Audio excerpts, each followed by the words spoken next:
I'm Jane Clark, President of the Chamber, and I'm thrilled to welcome you to the second virtual program, Wake Up West Coast Coffee Break.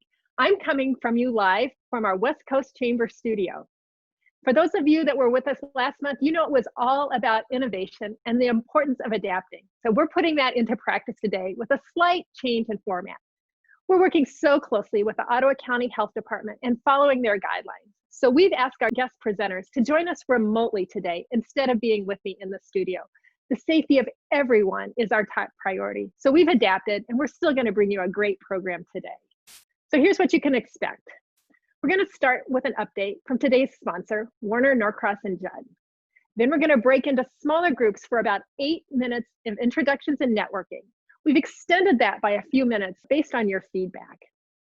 So after the networking time, we're going to be joined by today's guest, Liz De La Luz from the Greater Ottawa County United Way for a conversation about the 21-day equity challenge. And then finally, we'll wrap up our time together with a West Coast cash drawing. So let's start our program with a conversation with today's sponsor, Warner, Norcross, and Judd. I'm joined today by Jennifer Remendino. Jennifer is the executive partner at Warner. Good morning, Jennifer. It's great to have you with us today. Good morning, Jane. Tell us a little bit about Warner. You know, Jennifer, I certainly have gotten to know you well over the last year. You're our immediate past board chair, and so I'm familiar with the work of Warner, but maybe many in our audience might not. Can you tell us a little bit about the firm? Sure, Jane. Well, it's been so much fun being involved with the chamber. It's crazy to think back. I'm in my 7th year of being on the board, and so Warner is one of the largest law firms in the state of Michigan. We have over 225 attorneys. And we've had an office in downtown Holland for over 30 years, and I've been part of that office for about 15. We're a full-service law firm that handles really all types of legal matters, and we really believe that part of our success can be attributed to our attorneys being practical and focused on the changing needs of our clients and our community, and we've just seen so much change this year. So we're really committed to Holland and Zealand and to our clients, and we're always so honored to partner with such an incredible organization as the Chamber, and that's one of many reasons why we've chosen to sponsor this. Well, thank you so much, Jennifer. You mentioned change, and that change has been the name of the game this year. What kind of some of the thoughts you're sharing with your clients as we head into 21? Sure. Yeah, there's been so much change this year, and as we look forward to 2021, there's probably going to be so much more change. Hopefully, good change is, we've had some good news about vaccines. Reflecting on all the changes that we've experienced in this past year, we're really focusing on potential tax law changes that we may see in 2021. Ultimately, depending on the final election results here, there's some concern that we may see new tax legislation as soon as January 1 of next year. So I personally am working with a lot of my high net worth clients to make lifetime transfers and to make sure that they benefit from the high estate and gift tax exemption amounts this year while they're guaranteed to still be available. And we're also working with many of our business clients on potential restructuring or other avenues that would allow them to benefit from this current low tax environment that we're anticipating may change coming into 2021. So it's been a really busy time for the legal industry with all of what's been going on this year. And it sounds like the key to the game is adaptability. So I know you're working very closely with your clients to help us all prepare for 2021. Thanks, Jennifer, for being our sponsor today, and certainly for your ongoing support of the Chamber. Thanks, Jane. Happy to be here. Thank you. Well, for our audience members, it's not a West Coast Chamber program without the opportunity to do some networking. So we're going to go around the virtual table right now so you can get to know your fellow Chamber members. Hey, so welcome back. I hope you made some great new connections. Now I'd like to introduce my special guest, Liz De La Luz. Liz is Vice President of Community Impact for the Greater Ottawa County United Way. For 16 years, she's led our community investment process, through which more than 960 volunteers have put in 14,000 hours and $17 million back into our community programs. Liz is with us today to talk about the United Way's 21-day equity challenge. So welcome, Liz. Thanks for joining me. Thanks, Jane. Thanks for having me share this opportunity. So today we're talking about the 21-day equity challenge. Can you just start with what's an overview of this wonderful program? Yeah, absolutely. So the 21-day equity challenge got kicked off on August 28th and went through September 17th. we used that day specifically because usually that's United Way's annual day of caring, but this time we went to a week of caring to help social distance.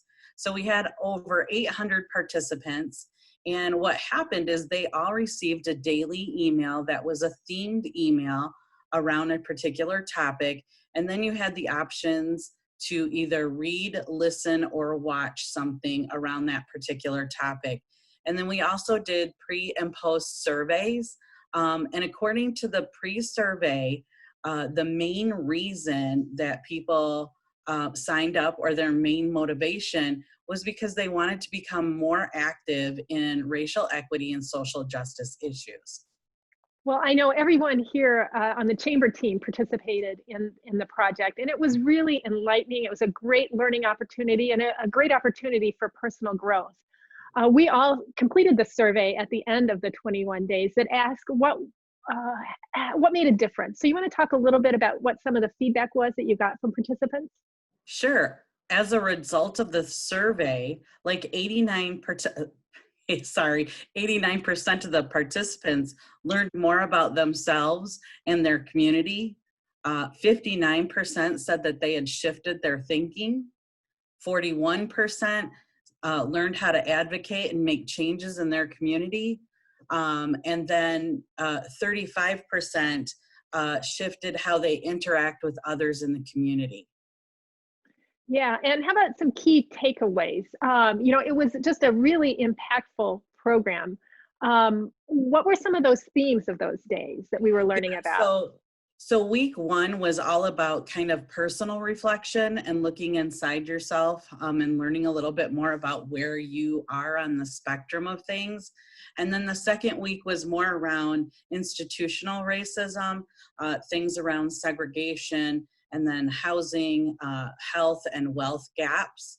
And then the third week was around systemic racism, and then gave you some tools for equity. But some of those topics were around education, childhood trauma, the LGBTQ plus community. So that's kind of like an overview, at the 30,000 foot level of what the challenge consisted of. One of the things I really appreciated was how personal you could choose to make this challenge, that you gave us a framework, but then each day there was some opportunity to choose what was going to be the best way that I could learn and that I could take in this information. Why don't you talk a little bit about how that works so well for people? Yeah, it gave you different options. You could, read an article, and the articles were from all over, or you could listen to a podcast, or you could watch a video. So everybody learns differently. And even if you did one option, you could go back and do multiple options. Yeah, and so it started with some personal work. Maybe what are some of the personal experiences you've heard that people experienced during that? Yeah, so it really was interesting. So as a person of color myself, I was really, I didn't know what would come of the week, the first week. And it was really enlightening for me because as a person of color, I grew up in Fenville, and back in the day in Fenville, it was majority white, right? Mm-hmm. Population. And very early on, my mom taught us how to assimilate. And I didn't really realize how much that had occurred until I did the first week in the challenge. So there was some really eye-opening experiences for me along the way. So yeah, it was really great for people of color and their perspective, and then people that are not of color to hopefully try and get a grasp on where they start and where they're at in their journey. Right, because so much of this is just about understanding each other and opening our minds and considering new perspectives and really coming together as in this wonderful community that we live in. So I'm sure that many folks on today's call participated in that challenge, but maybe some of them didn't. And I know you've taken the 21-day challenge and put together a 5-day option for a Yes. corporate challenge. Want to talk about the corporate challenge? Yeah, so the 5-day corporate challenge, what I try to do is, of course, we have the bookends of day 1 and day 21, which is actually day 5. So day 1 was around racial identity, and something that I found extremely moving in that day, one of the options was the New York Times short videos. And it's lots of different people and their perspective, and some short stories. The one that I watched that I found the most moving was a conversation with my Black son. So again, yes, I'm a person of color, but I am not a Black person.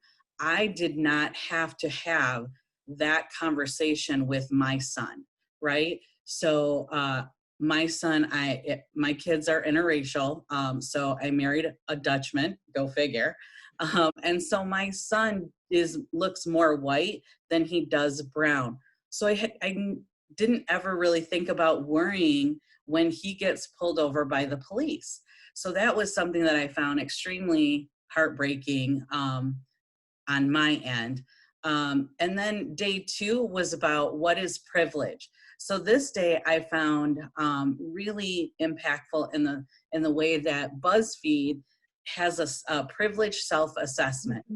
So that self-assessment, when I took it, my score was like 56. And I thought, hey, that was pretty good. I had a coworker that took it and her score was like 65.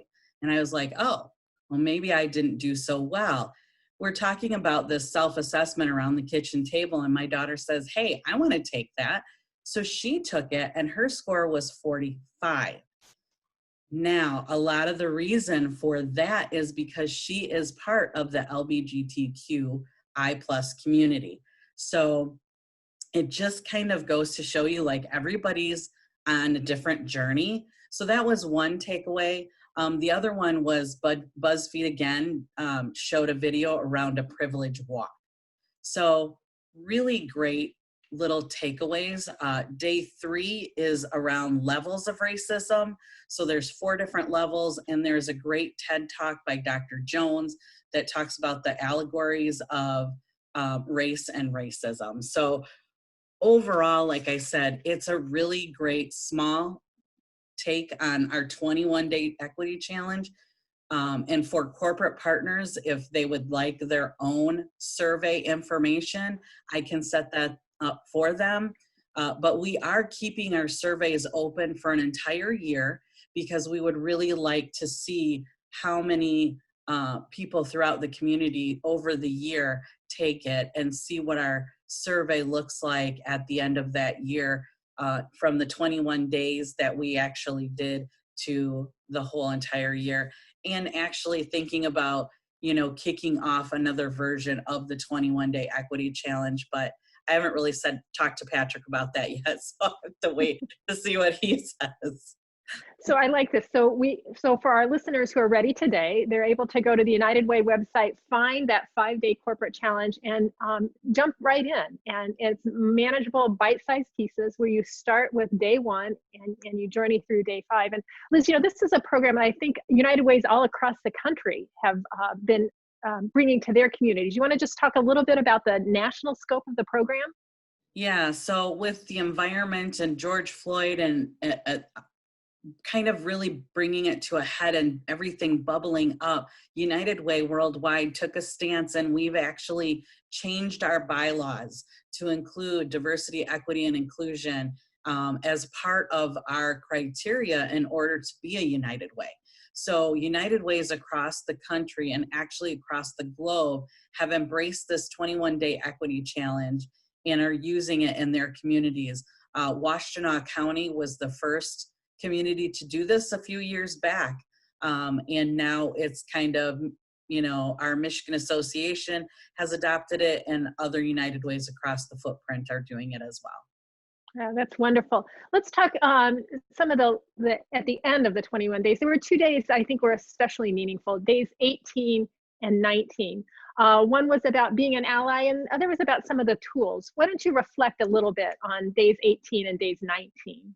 Yeah, day 18 is about being an ally, and it is about seeking to understand, despite the knowledge that you will never fully understand how it feels, right?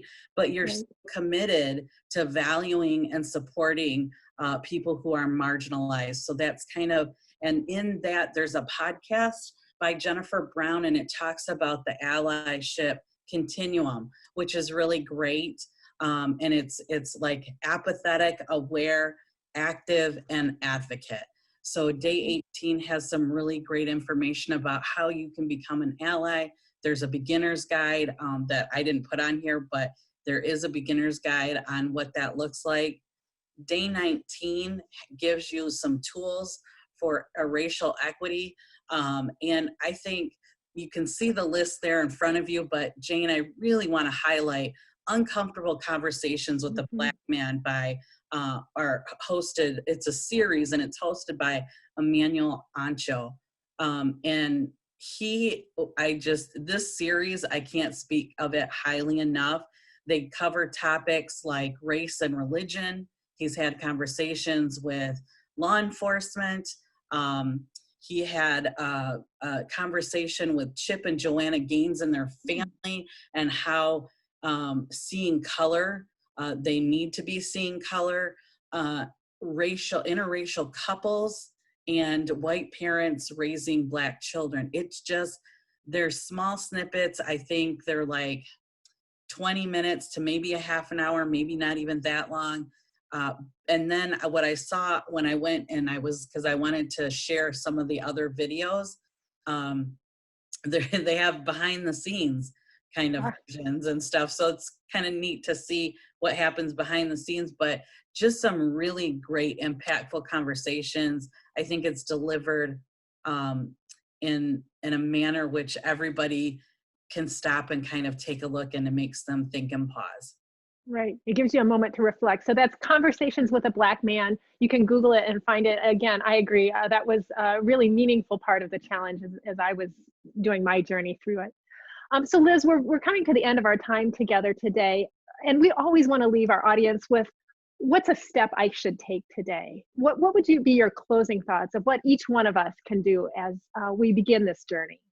Well, of course, I'm always going to say, go to the United Way website and sign up for the challenge if you haven't done it. But my own personal challenge from me to everybody that's on this call would be to go out and have a conversation, have a cup of coffee, or share a meal with somebody in our community that does not look like you.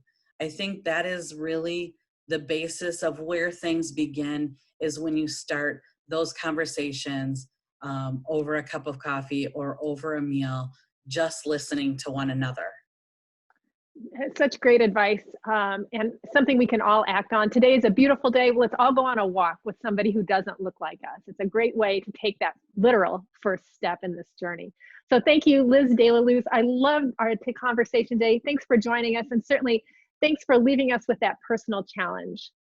We're coming to the end of the program, and that means it's time for our West Coast Cash drawing.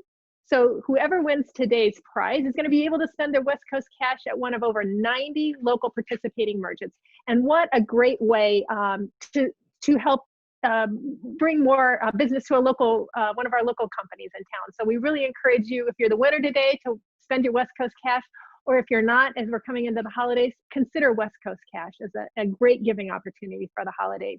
So today's winner is Janine Callio. Janine is with ICE Robotics. Congratulations, Janine. What's going to happen is somebody from our team is going to reach out to you and get those West Coast Cash gift certificates to you. So that concludes today's Wake Up West Coast Coffee Break. I'm so happy you joined us. We're going to send you a survey, and I'm going to ask you to fill out the short survey so that we can continue to improve this program. Your feedback really helps us deliver remarkable experiences. Again, thank you to our program sponsor, Warner, Norcross and Judd. I'm going to remind everybody to stay safe, wear your mask, wash your hands, social distance, and join us 1 month from today, December 8th, for our next coffee break as we welcome Travis Williams with the ODC Network. Travis is going to talk with us about reimagining education for the future. So thanks for joining us today. Make it a great day. Wake up, West Coast.